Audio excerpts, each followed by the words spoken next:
दोस्तों, मुझसे कई लोगों ने अपने कमेंट्स में यह रिक्वेस्ट की थी कि मैं उन्हें ये कहानी बताऊं कि राधा और कृष्ण ने विवाह क्यों नहीं किया था।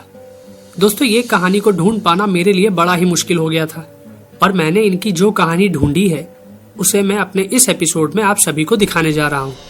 दोस्तों, आप लोग ये तो जानते ही हैं कि भगवान विष्णु जी इस पृथ्वी पर बार बार अवतार लेते रहते थे।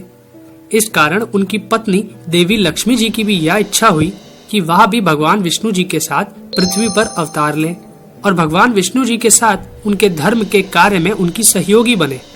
इसीलिए त्रेता युग में भगवान विष्णु ने जब श्री राम का अवतार लिया तो देवी लक्ष्मी जी ने देवी सीता के रूप में पृथ्वी पर जन्म लिया था और उसके बाद देवी लक्ष्मी जी द्वापर युग में फिर से देवी रुक्मणी के रूप में भगवान श्री कृष्ण जी के साथ पृथ्वी पर अवतरित हुई थी। दोस्तों, द्वापर युग में देवी लक्ष्मी जी ने रुक्मणी जी के रूप में विदर्भ देश के राजा भीष्मक के यहाँ उनकी पुत्री के रूप में जन्म लिया था। रुक्मणी के जन्म से राजा भीष्मक बहुत खुश हो गए थे, परंतु रुक्मणी के जन्म के कुछ महीने बाद ही एक पूतना नाम की राक्षसी रुक्मणी को मारने के लिए राजा भीष्मक के महल में आ गई थी। दोस्तों, ये पूतना वही राक्षसी थी जिसने कंस के कहने पर भगवान श्री कृष्ण को बचपन में अपना जहरीला स्तनपान करवाकर मारने की कोशिश की थी, परंतु वह राक्षसी भगवान श्री कृष्ण के स्तनपान करने से मृत्यु को प्राप्त हो गई थी।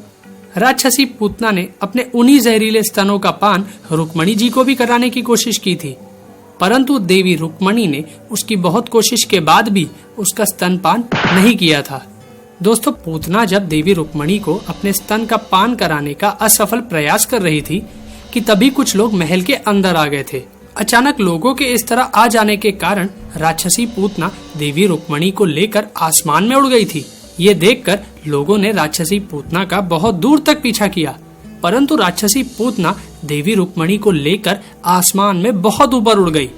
ये देखकर सभी ने देवी रुक्मणी के जीवित रहने की आस छोड़ दी थी।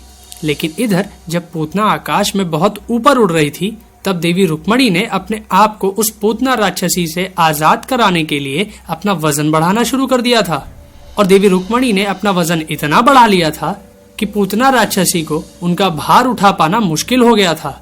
इसलिए उसने देवी रुक्मणी को अपने हाथ से छोड़ दिया था। इस कारण पूतना के हाथ से छूटकर देवी रुक्मणी आसमान से पृथ्वी पर आकर एक सरोवर में कमल के फूल पर विराजमान हो गई थी। दोस्तों, राक्षसी पूतना के कारण विदर्भ राज्य की राजकुमारी देवी रुक्मणी मथुरा राज्य के एक गांव बरसाना के पास एक सरोवर में आकर गिरी थी और उसी समय बरसाना के एक निवासी वृषवान अपनी पत्नी कृति देवी के साथ उस सरोवर के किनारे से गुजर रहे थे। तो उन दोनों की नजर सरोवर के एक कमल के फूल पर विराजमान उस बच्ची रुक्मणी पर पड़ जाती है। तो वृषवान और उनकी पत्नी देवी रुक्मणी को उठाकर अपने साथ ले जाते हैं और वह उसको अपनी बेटी बनाकर उसका पालन पोषण करने लगते हैं और उसका नाम राधा रख देते हैं। राधा जी जब बड़ी होती हैं तब उनकी मुलाकात होती है गोकुल के भगवान श्री कृष्ण से। दोस्तों, आप लोग राधा जी और कृष्ण जी के अटूट प्रेम और उनकी रासलीला के बारे में तो बहुत कुछ जानते ही होंगे और यह भी जानते होंगे कि एक समय विवश होकर भगवान श्री कृष्ण जी अपने गोकुल और राधा जी को छोड़कर द्वारिकापुरी चले गए थे। तब भगवान श्री कृष्ण जी ने यह सोचा था कि वापस आने के बाद वह अपनी राधा के साथ विवाह करके उन्हें अपनी पत्नी बनाएंगे, परंतु उनके जाने के कुछ समय बाद ही विदर्भ राजा भीष्मक को यह पता चल जाता है कि राधा उनकी पुत्री रुक्मणी है। तो वह बरसाना आकर अपनी बेटी रुक्मणी को अपने साथ अपने विदर्भ देश लेकर चले जाते हैं।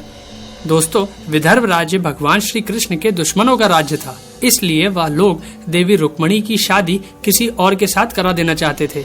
इसी कारण भगवान श्री कृष्ण ने अपनी रुक्मणी, जो कि उनकी राधा भी थी, उनका हरण करके उन्हें अपनी पत्नी बना लिया था।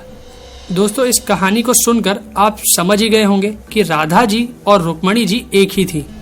इसलिए जब भगवान श्री कृष्ण ने रुक्मणी के साथ विवाह किया था तो वह राधा जी के साथ विवाह कैसे करते। दोस्तों, इसी कारण हमारे पुराणों में भी जब तक राधा जी और भगवान श्री कृष्ण जी का नाम आता है तब तक रुक्मणी जी का कोई नाम नहीं आता है, और जब भगवान श्री कृष्ण रुक्मणी जी के साथ विवाह कर लेते हैं तो उसके बाद राधा जी का कोई नाम नहीं आता है। तो दोस्तों, महाभारत में इस प्रकार के कई और भी रोचक किस्से हैं जिन्हें हम आपको अपने आने वाले एपिसोड्स में दिखाते रहेंगे। आपको हमारा ये एपिसोड कृष्ण ने राधा से क्यों नहीं किया था विवाह कैसा लगा, अपने कमेंट्स हमें जरूर शेयर करें। साथ ही इस वीडियो को शेयर करना और हमारे चैनल को सब्सक्राइब करना भी ना भूलें। धन्यवाद दोस्तों।